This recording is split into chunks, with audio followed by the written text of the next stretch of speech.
listening to Tech Reads, interviews with emerging technology thought leaders.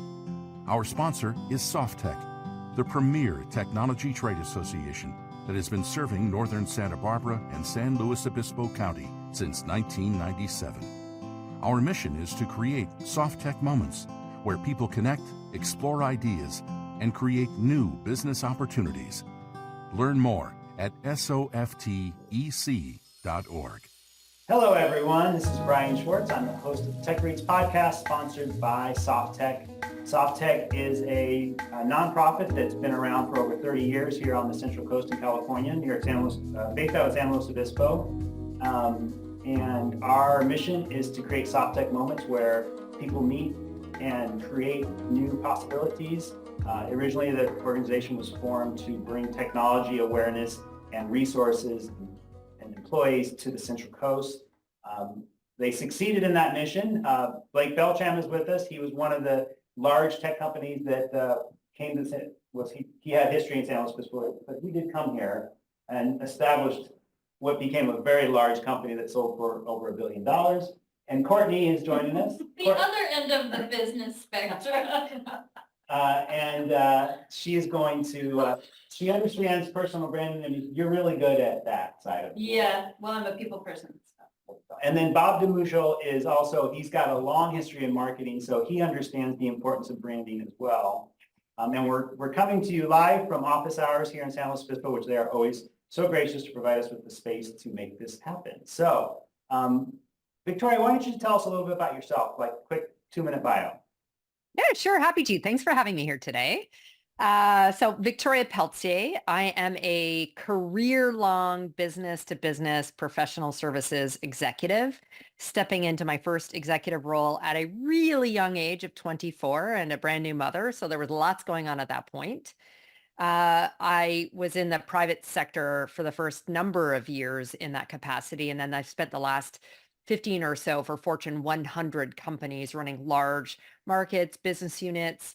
I've also built and bought several businesses over the years, and I've been a part of, including some of those acquisitions and divestitures for myself, 40 M&A transactions. So I'm known as a bit of a integration and transformation queen as a result of all of those. I sit on multiple boards. I am a published author. I'm a professional public speaker. And personally, I'm a wife, a mother to 2 beautiful humans, 1 fur baby, fitness fanatic, foodie, and wine lover. Awesome. And how did you wind up in Miami Beach? I'm originally from Canada. So I've learned how to escape the snow and the cold. So I went from Toronto to New York, to one of the many New Yorkers who escaped at some point during COVID to down here in South Florida. So you're a recent transplant. Yes, 3 years now. And you liking it? A lot I like. Let's not get into the political landscape, but the weather, our friends, the house, all of that is goodness. Yes, Florida is kind of a hot spot in the political realm and will only get hotter. So what inspired you to write the book? You know, because you published it a bit ago, right? But you're still out actively promoting it and talking about it. But what really spawned you to kind of go through that? And was it a difficult process to actually get it done?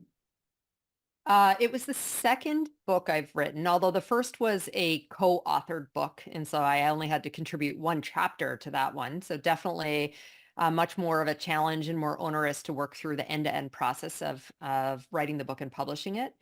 And I decided to write it because I've been focused on personal brand since the moment I stepped into the B2B arena. I got recruited into the world out of B2C out of financial services. And without having the vernacular 20 something years ago, I recognized that I was actually very much focused on the personal branding for myself and my team as we engaged out in the market. And I'm fortunate to have been recognized for a lot of those efforts. In fact, when I worked for IBM a number of years ago, LinkedIn had ranked me as the #1 social seller worldwide. And so that's more than your brand. That's how you engage with your network. That is the network itself, the content you share. But as a result of that, IBM had asked me to develop the training for personal branding for its other executives. And then more recently, with a lot of restructure, particularly in the technology space. There's a lot of people who are out there in the market, and they're now trying to build a brand to help them as they land in their next role. And I just kept seeing people falling down and really only focused on one of what I believe are the four foundational areas of brand. So I thought if I could share the lessons I've learned with others to help them, whether it's to sell, it's to hire, or to be hired, then I would put pen to paper, so to speak. Well, since you mentioned it, what are the four foundational branding elements or aspects that you need to consider? So where everyone seems to understand, but often stops at the first, which is the subject matter expertise or the industry in which you have studied or you have worked in, so, hey, I'm like a data and analytics expert, or AI could be the newest one, or I know financial services or some other sector. And that's where they stop. So, but that is foundational, plus the elements of expertise and success and outcomes you've delivered. So that's one. The next is what makes you you. So there's some storytelling in this. What are the interests, passions, and values that you live by? That's the hook. When you think about people do business with people they like and trust, and therefore they want to do business with. What's that initial connection? What's maybe some of the shared lived experiences that you can bring to the table that will bridge you and build you together? So storytelling, who you are as a human. The next one, although it's very connected to the last, is what makes you different, your unique value proposition. So I've spent a lot of time in management consulting, and one of my unique value propositions and differentiators is, unlike many others in the consulting space, I will tell you what you need to hear, not what you want to hear. That sense of radical candor is one that is uniquely who I am, but it's also what really makes me different and stand apart. So figure out for your niche audience, and you shouldn't be all things to all people, what makes you different? Why do people want to engage with you, hire you, buy from you? And what's And the then fourth? the That fourth wasn't for- is legacy and impact. What do you want to be known for? So you heard in my bio all this like business experience and M&A experience. When I die, that is not what I want people to be talking about. I want it to be the other elements and the things that are connected deeply to who I am. I'm passionate around social justice and leaving workplaces, communities, and the world a better place when I leave it than when I came into it. So that's part of mine. So legacy, impact, what do you want to be known for? Yeah, that's a good point. And I think we figure we're known in our industry, but we're also kind of pigeonholed in that area of expertise, which after many, many years of doing the same thing, that's kind of right where I'm at, 15 years of self-publishing, independent publishing, kind of burned out. I don't need to prove anything.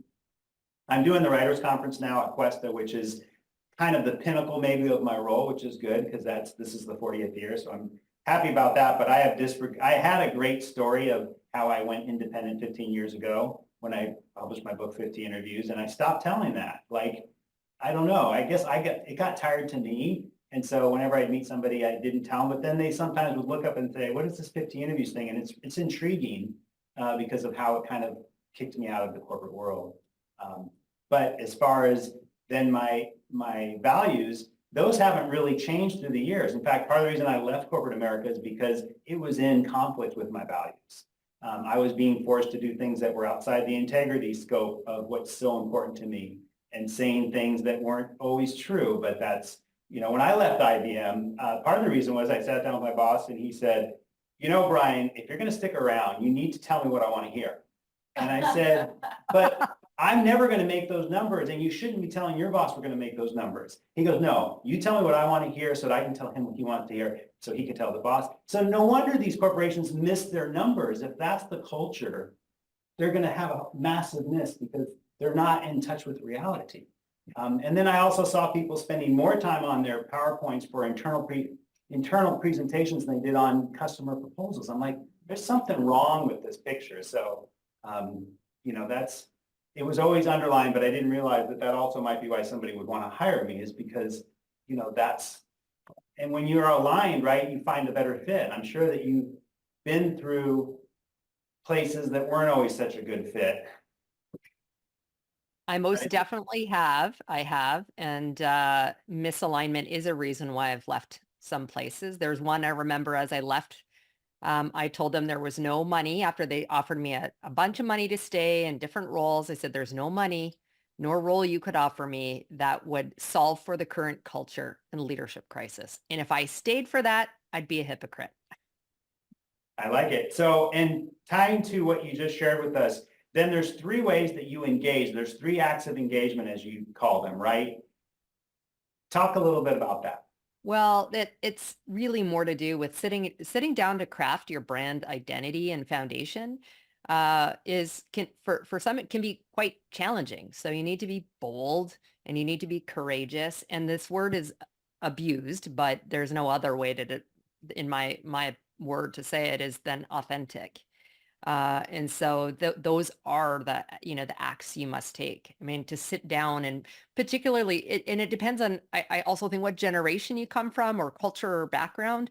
So, the command and control type of environment I stepped into in the workforce is not what employees want today. They're looking for what I refer to as whole human leaders. And a big part of that is those acts of engagement, of being authentic, of building connection with people through, trust, transparency, and the way in which we communicate. And when I talk about those foundational elements, particularly those middle two of storytelling and sharing of yourself personally is not comfortable for many. So that's why I say you need to be bold and you need to be courageous in telling that authentic story to be really effective at building your brand and ultimately the relationships you build from there. When Brian said that he left the corporate world with a misalignment of values and that he just couldn't do it anymore, that was enough for me to feel like he's a hero in certain ways. And that's your current story. So you've been doing this a lot of decades, but like what's most current and relevant, and that has a ton of integrity just right there. So I think that's your new story. Mm-hmm. Yeah, and in the corporate world, I've talked to people. I don't think it's as bad as it was back in 2008 when I left. I mean, that was like, I think one of the worst times to be in corporate America. It was just a bloodbath and it was just cutthroat. And I was in sales. So it was like, there was this leaderboard that our president sent out every week of the sales numbers and each person's name associated with it. And this was apparently, I found out this actually is a philosophy that I think came from Chrysler or something where they posted a leaderboard every week just to basically light a fire under the sales guys. Because if you were at the bottom of that list, you knew that you were one step away from being out the door. Wow. And the worst was people walking around the company when they were having layoffs. It was like, well, it's your fault that, we're losing people because you're not out there selling. But nobody was buying back in 2008 and 2009. This was the worst environment to be in. So I don't think that it's as bad. And Victoria, I'm glad you're finding corporations that have better values and have longer sustainability long-term, because I think that that's a jaded view of corporate America. I would hope that if I stepped in it today, it's much different. I mean, there's still companies, there's no question, that are dysfunctional and toxic. And I was in a very toxic environment, and I was having a really hard time. And I was pushed out. Like it was the pain of going back to that environment was stronger than the pain of failing at my own endeavor. So for me, the motivation is it's sort of to be pushed out the plane as opposed to volunteer to jump out the plane. I guess that's some of it. You have to find your motivation. Bob, you've got a comment, question. Oh, Bob, you're muted. I do that every time. Do I just hit the space bar? Okay.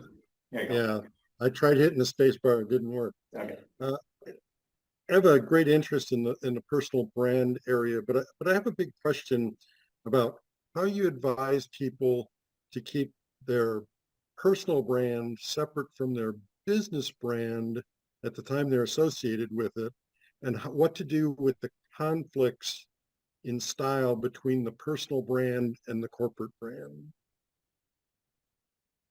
So I'm a believer, Bob, that there shouldn't be different brands and versions of oneself. So this is Victoria. You will meet, and to quote my youngest 19-year-old, IRL in real life is the same as what you're going to see digitally online. And so that isn't my question. My question is is that your personal brand is not a perfect match to who your employer is at that point in time. And so I'm wondering how you advise dealing Well, with those yeah, so I conflicts. was going to bridge to that first statement into, your direct question on that. And um, I think you are more than your brand is more than the company you work for and the role that you hold for them. And, who you are, if we're going to go back to authentically, should not change. Now, there's ways in which you show up online that might not be aligned to a corporate brand, and I would often be cautious around. But I would also challenge people to ask themselves, if the brands are so misaligned, should you be working there? That might go back to some of the values pieces, purpose or impact that you personally want to have. And so I think there's, a way to think about your brand is bigger than the company. So I recall, I actually even though I've been doing this for a very long time, I asked a friend of mine, a chief marketing officer for one company, to audit my brand. And I happened to be working for IBM at the time. And so it was because I was getting a lot of publicity. I'm like, Rosa, tell me, what do you think? And she's like, you need IBM directly in your tagline, right under your name on LinkedIn. And I was like, no, no, no, no, no. I am not IBM. I am more than that. And so I happen to work there and support a lot of clients. And so that's how I choose to think about it. But again, it's more around the context and the content you create and whether that creates alignment or a bit of a S-storm for your company in terms of how you might be showing up as it would reflect on them. So there's mindfulness in both ways, I think.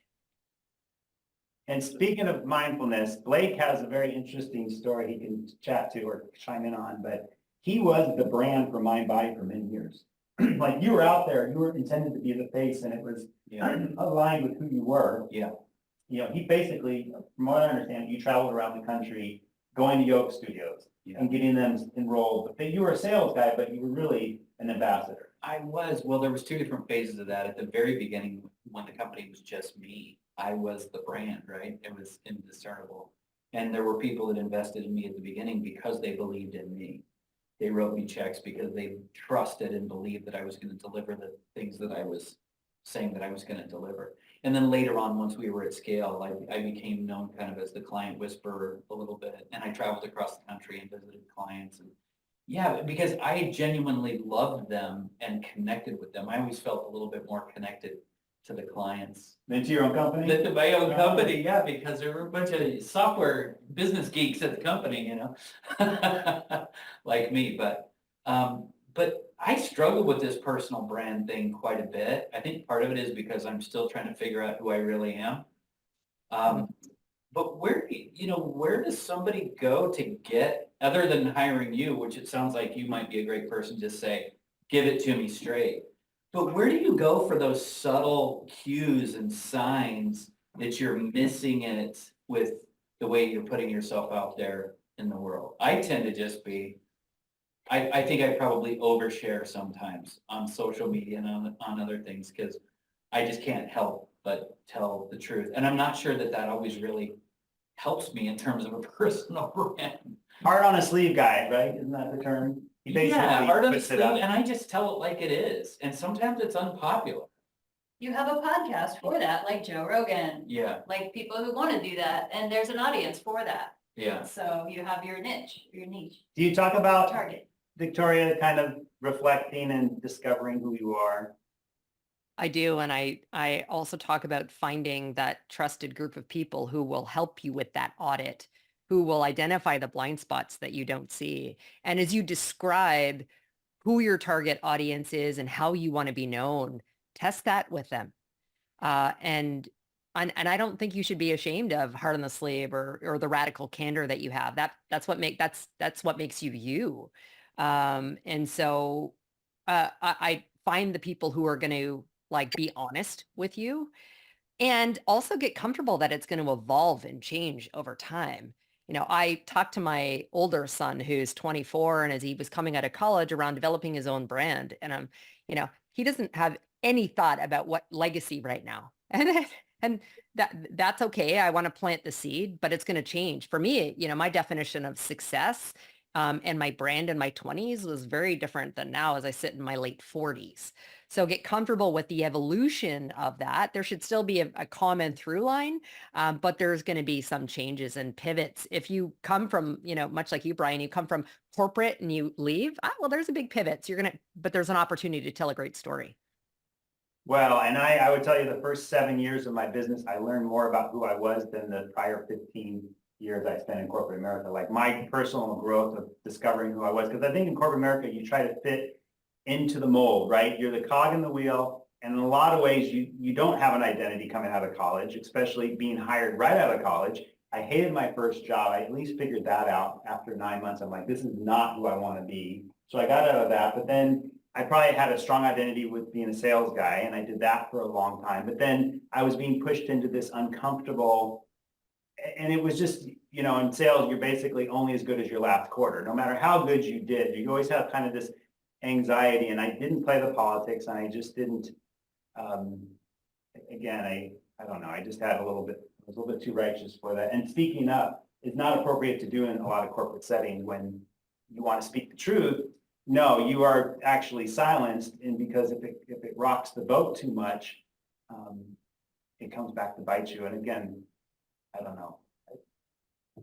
I get taste of it here because I'm in a co-working environment, so I'm more exposed to the corporate world than I have been in like 15 years. And I'm like, oh God, I don't want to ever go back to that. That's enough for me, just being on the fringe of that. But at the same time, I think there's great companies, and I'm missing out on the opportunity. I think part of the challenge is that the current corporate structure in America rewards certain flavors of mental illness. So well said. I mean, people with Narcissism, borderline personality. Get results. That's all that matters. It doesn't matter how you get them.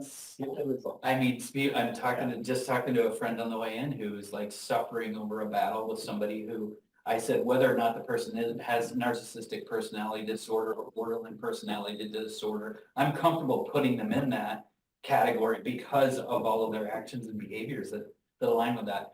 This is maybe off track of personal branding, but I have can I segue a little bit and ask you like, and Bob, is that okay? You can hold off on your question. You still got your hand raised. oh, sorry.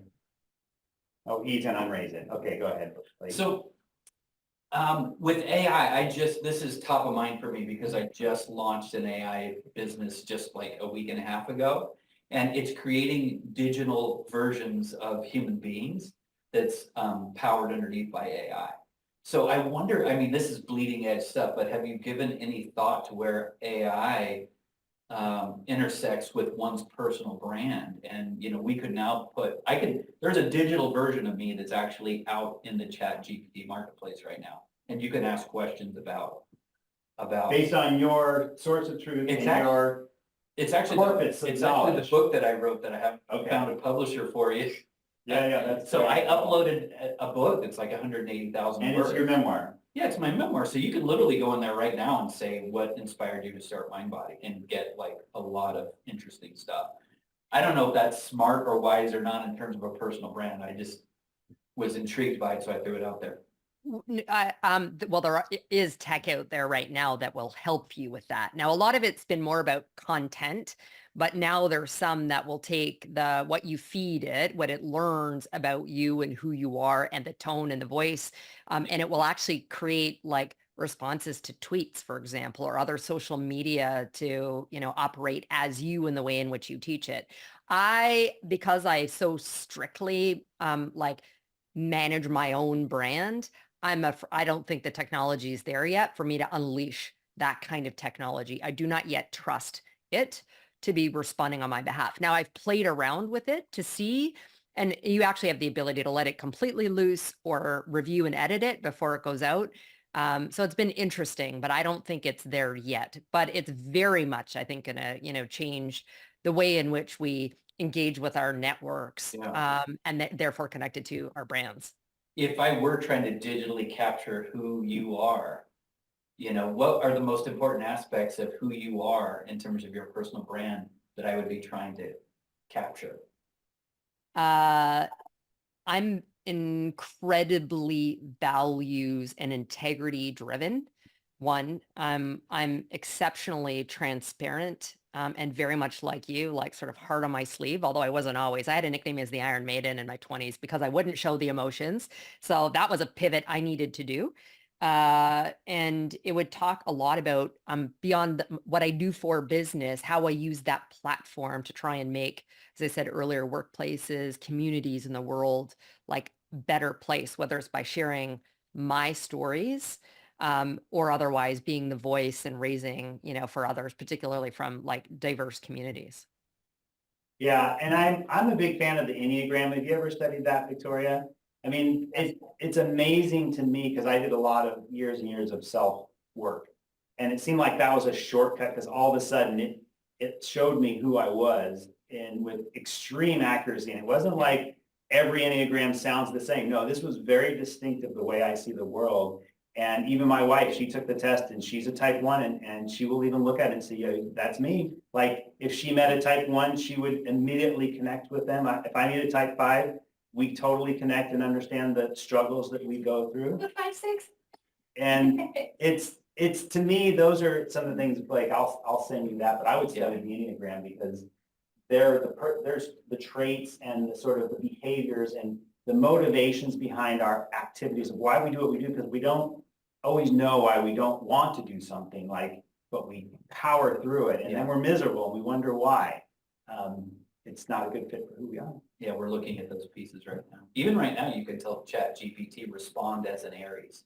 Or respond as a Capricorn, and it'll give you different answers. How funny. Yeah. Well, and then there's a Strengths Finder where it's a very short book that you figure out what strengths you have in business so you know where to delegate and not waste your energy hitting your head against a wall like I've done with tech. So Victoria, what are the biggest mistakes you see people making in their personal brand? Well, as I said earlier, I see they only focus on that one foundational element and that's it. Then I see them trying to show up online without having crafted that story. And so I see them posting content and I'm like, I'm really confused in terms of why, because I have no other context around who they are. I've got, again, a company and a job title and that's it. And so they're recognizing they need to be out them much more publicly now, again, for lots of whom are in transition or like you, Brian, they were in sales or are in sales. And so they don't have that full sort of connective tissue in terms of the entire brand identity and then how you translate that into how you show up. That's probably one of the biggest mistakes that I found. Or I find people who sort of put all that effort in and then set it and forget it. Like you need to be relevant. You need to be consistent with how you're, showing up and evolve to the point of evolve, and pivot, as the world stuff goes on. Like how do you react and how do you respond to some of those things? Bob, you raised your hand. Yeah, I guess since this is an IBM recovery group, I'll ask the question in that context. I worked with, not for, IBM for 8 years, and so I fully understand that. But they have a very precise brand, very regimented. I mean, when I worked with them in the 80s and 90s, it got down to what brand of suit you bought and what type of shirt you wore, the tie. I mean, all the way down the line. And so I'm curious, when you're in that highly regimented brand, Apple's and Microsoft's and IBM's, the Goliath, how do you reconcile the differences of your personal brand, which is okay, but it's outside the lines of the corporate brand? It's this division between personal and professional that has me confused when I look at branding. Yeah, it's really interesting, Bob. And so what I will say is, I mean, it sounds like I left or stopped working with IBM most recently. So I will tell you they've evolved. I've heard the stories that you've talked about, and I'm seeing more and more companies who are evolving towards, and maybe it was because there's been such a focus on, inclusion and belonging. And with that comes recognizing the differences we all bring. So not trying to find that great cookie cutter. but it is a very fine line and balance. So I even saw two very different reactions and or responses from IBM. When I first joined IBM, I was still living I've been between Toronto and New York for much of my career, but I was in Toronto and I was on the national news regularly for a weekend business segment. Well, their marketing and communications team in Canada freaked over that. And I needed to get approved what news topics they were going to ask me about. I needed, at one point, we just agreed I'm like, do you want the benefit of IBM under my name on showing up on national TV or not? So they were uncomfortable with it. But then in the US, when I moved, to New York with them, they were very happy to leverage that because I am an extension of them. Mind you, they made me go through extra media training to ensure I was saying somewhat of the things that they approved. But then when I went to Accenture after IBM, it was the complete opposite. They wanted only Julie Sweet and her direct reports to kind of be that face, not recognizing that, I run a really large business unit for you. You'd think you'd actually want me out there. And so what we did have to do were things like, and I still have it in my LinkedIn profile, like opinions or mine do not reflect those of my company, et cetera. And so I'd be very cautious to put personal opinions out there. You can infer because I talk about abortion access or equal rights for all who I might vote for, but I'm never actually going to put that out on the platform. So that's kind of the lens which when I'm talking with people in terms of once they've foundationally built the brand, how do they go forward? That kind of delicate balance between representing the company brand and who uniquely and authentically you are. Well, and you saw Sam Altman, right, suffer those consequences because he was not in alignment with the board. Granted, he wound up winning in the end, but easily could have gone the other way with him. But these people who are in super high profile positions, and he admitted that that's the thing he didn't prepare for. Like he didn't realize that he was going to become like the voice of AI and all that. And so everything he said was being criticized and looked at. And then you have people like Elon Musk and Trump who just want to say things to get a rise out of the public. And, any publicity is good publicity. Wasn't that Michael Jackson's thing when he held the baby over the, remember that? But I think that if someone else is giving you a paycheck, that you have to honor them. And even with SoftTech is a good example. If I'm going to speak, I'm in a line with enough of the organization that I volunteer for that I feel confident in what I'm saying and doing, but I also don't get a paycheck for them. So it's not like I'm going to lose my job if I say something that, but I'm not going to get myself in trouble either. Go ahead, Blake. Yeah, I have a question I was just going to ask about that. What you think about politics in terms of personal brand, and also if you have an opinion on that in terms of corporate branding. I personally am at a point now where I used to, back when I was at MindBody, and I was glad that we got on board with certain issues. I was comfortable with that. I'm no longer even comfortable with that. From a corporate perspective, I would like to see politics just taken out of the corporate world because it's just so polar. It's just so charged and so polarizing, and I feel like it's detrimental. So but then there's the personal politics as well, right? Like Jennifer Say, who was the vice president of Levi's, was famously run out of Levi's because she was posting things on social media where she thought the schools should remain open during COVID. And that was so counter to their internal politics that they ran her out of Levi's.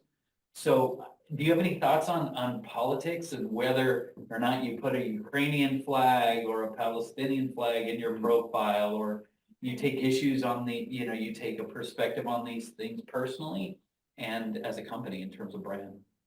I think it's incredibly difficult for a corporate brand to be taking more political stances for the reasons you've just said. They're so polarizing and you've got customers across the gamut. However, where I would state, I think you do need to put, the flag down is on things that are connected deeply to the corporate values. And so if you talk about wanting to have a workplace that is diverse and inclusive for all, then you need to be standing up for things that don't honor inclusive, environment, whether that be in community or more broadly. So I think you can do it without being, as direct as putting a flag, a country's flag out there, but rather talk about the commitment you have to the values you stand for, purpose, and the impact that you want to have. And then at the personal brand standpoint, that is, I would actually take almost the same line. So again, I will never post. I might talk around where I would vote politically, but instead I just focus on, again, sort of values. Who am I? What do I stand for? What's the platform I choose? So again, I will tend to steer away from that kind of much more direct political conversation connected to my brand, and again, more around, values and belief system. Courtney? I don't post on social media a lot, but when COVID happened and I realized I was on one side of the fence, I knew that I didn't want to label myself and cut off half of my potential clients. But now I find that spiritual common ground is like universal, and saying, this whole two-headed beast thing that like we haven't had real change and peace ever. And that so many people are like reading 1984 and Brave New World now. It's so inspiring that a lot of people are waking up to the charade of it all in the media and how manipulated they've been. And they're dropping out, and it's inspiring and exciting. And I just keep falling back on spiritual. Not that I'm even sending out newsletters right now or posting on social media, but I know that's coming up. I'm like changing my SEO on my website and getting more of my keywords in there and studying about metabolism. So I'm like in this reworking phase, but I know that everybody wants peace, and we all Love, joy, the common thread. yes, we have this perennial philosophy is true for all of us. No one trusts politicians. We can all agree on that. Let's create a different culture. Well, and on that, Bob, did you have another question, or you just raised your hand from before? Oh, I'm sorry. The reality is the scary numbers of the fact that 90% of all the content we're going to see online is going to be AI generated, and the deep fakes and the manipulation that we've seen with social media and influencing and basically spreading fake news. So I think that ultimately we're just not going to trust anything we see come across the internet unless if we hear from a close friend and they have a personal experience and they can tell a story about, maybe backing up their beliefs, because I've sit next to people with the polar opposite view. And you could get in a fighting match and a fist fight, but at the end, we both agreed, hey, you're entitled to your opinion. I'm entitled to my opinion. We're never going to agree. Right. And if I was sitting in your shoes, I'd probably have your opinion. If you were in my shoes, you would see the world that I do, and just understand that we all are going to have our own opinions. And complacency, there's a little bit of a fear that, people aren't speaking up at all, which isn't good for the world, because if you see something and you don't say anything, it's not the right way to address the problem. But if you're not true to yourself, you can't be authentic, and you violate the basic rule of that personal branding. So to some degree, you have to embrace that. I'm going to offend some people because I'm me, and I'm going to offend them. And I have been called a lot of things over the years, not all of them pleasant. And the people that like me call me brutally honest. Other people use more colorful adjectives. I think that's what's interesting about your topic, Victoria, is the personal branding of how do you regulate that, and how does it evolve over the course of the evolution of your personal brand? I mean, my personal brand when I was 40 would be quite different than it is today, and even more radically when I was 20. And so it evolves over time as we do. And so it's interesting because now AI is going to have all the things that were said about me 20 years ago, and now it's regurgitating it. The AI has become biased. We as humans can't tell real stuff from fake stuff. So how do we expect technology to be able to do it? And I guess just to come back to the question for Victoria is that, from a branding standpoint, how do you cope with the fact that you're constantly evolving, and not in little tiny pieces all the time, sometimes in big steps?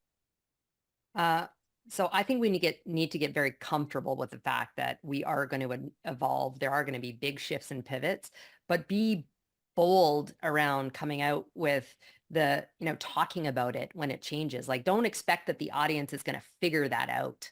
Particularly if it's one of these seismic shifts. Come out, tell the story and where and why the shift, has come about. And I do think I love how, with, age and maturity and comfort and confidence in our own skin.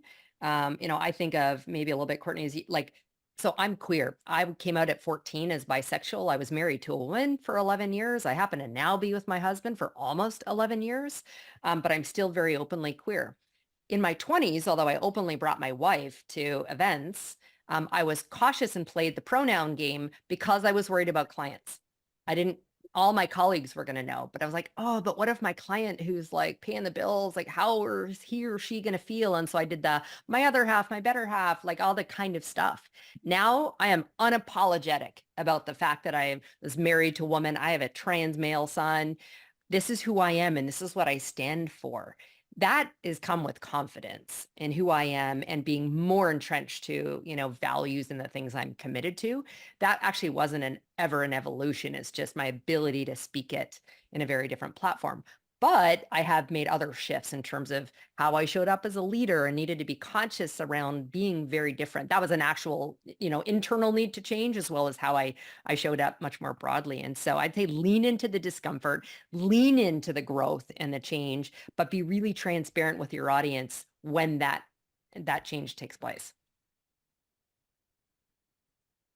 Yeah, and I think you made the point, just don't assume they understand who you are. You need to reiterate it and see how you're coming across, and probably do a regular audit of your own personal brand, right? Maybe ask some other people and, don't forget that you had certain things that worked. Victoria, is it a good idea for you to do the audit of yourself or to look for outside for that audit? Because you can't see what you can't see. I think you absolutely need external help, although I do think you need to reframe sometimes some elements of your brand, and then how, like, hey, when I'm writing that, does this content really talk about who I am or how I want to be known, or is it just me at selling something, a product or a service for my company? So I think there's some pieces you can and should do for yourself around reframing consistently and updating and making sure that it's aligned. But you absolutely need people like you, Bob. I don't know what colorful adjectives they're using, but around being brutally honest with me to say, are you sure? Like, did you think about before you posted this? Is this how you want to be known? Find those trusted people. And I've heard that clients want to know your vulnerabilities, your real story, like, I don't know, childhood traumas, maybe things that make you human, but that you wouldn't think to share as a business front. When you humanize yourself, it makes them feel safe with you. Exactly. Yeah. It builds trust. Yeah. And that you never know what someone's going through. Like, that's the thing that shocked, I forget sometimes, like, what's going on, like what happened that you have no clue, that they'll never reveal. Right. But like that low level cortisol you experienced in the corporate world, you said that anxiety, they could be going through that in a bad dynamic in a relationship behind closed doors for 2/3 of the day. I mean, what people go through, we don't know. Like, I've heard spiritually, everybody's waging a great battle. Like, no doubt, every one of our souls is waging a great battle. Oh, your past lives influence who you showed up this time, maybe, and yeah, it's cool. So we're coming up on an hour, Victoria. What else? Where are you planning to take this? So you're in your 40s, you still got another good 20 years, maybe, of working world yet. You're not retired yet in Florida. Maybe what do you want to do, like, in the next 5-10 years? Where's your focus these days? So I made a decision to leave my last employer because it wasn't a fit. I don't do things that don't bring me personal or professional joy or value. And so I've been in transition. Fortunate to have had a number of offers come in since I left, but I want to find the right one. So I'm doing lots of strategic advisory. So I've built a portfolio. That's the other thing. I give a lot of advice more to like leaders and as they're thinking about their careers. I've built the portfolio career now. I choose not to make that full time for me, but it's there for me that if I ever retire, and my husband jokes, he does not think I will ever retire. But if I do, it's already well established. And that's that mix of advisory, board, speaking, authorship. I am looking, my goal would be to retire as the CEO of a publicly traded company. So my next hop is actually probably taking all the M&A experience and operating experience into the private equity world, running a portfolio company, but that'll be the hop to take me to that final destination. And I continue to look to stand on bigger and bigger stages. I was invited to speak at TEDx here in Miami last week. So I'll share with you the link once it's made public on the TED website. That was great. Very different format than I'm used to, but I loved it. And so I want to, hope to reach more and more, bigger stages as well with the various talks that I do. That's great. Oh, and I will say on the personal front, my kids are 24 and soon to be 20. And I've told them one, if not both, will make me a grandmother, but I was a young mother by choice. Don't make me a young grandmother by accident. But I do want to be a grandmother at some point. That's wonderful. Any other questions for Victoria? This was great. Thank you. So if our listeners want to get a copy of the book, right, head over to Amazon, and then your website. We'll put a link to it because your last name is hard to spell. Yeah, blame the French Canadian husband for that. But yes, my website, they can link out wherever, they can see what's going on from there. Well, best of luck to you, and thank you for sharing today and taking some time with us. We'll stay after here when I stop recording, but for those listeners, tune back in for the next episode of Tech Read, where we get to talk to business leaders, technology leaders, authors who've established themselves as thought leaders and subject matter experts. So thanks for your time, and we'll see you next time. Thank you for listening to Tech Reads, sponsored by SoftTech. If you enjoyed today's show, please subscribe and share it with your colleagues. If you have comments, questions, or want to suggest an author for a future episode, visit SoftTech at softec.org and click on the Tech Reads link.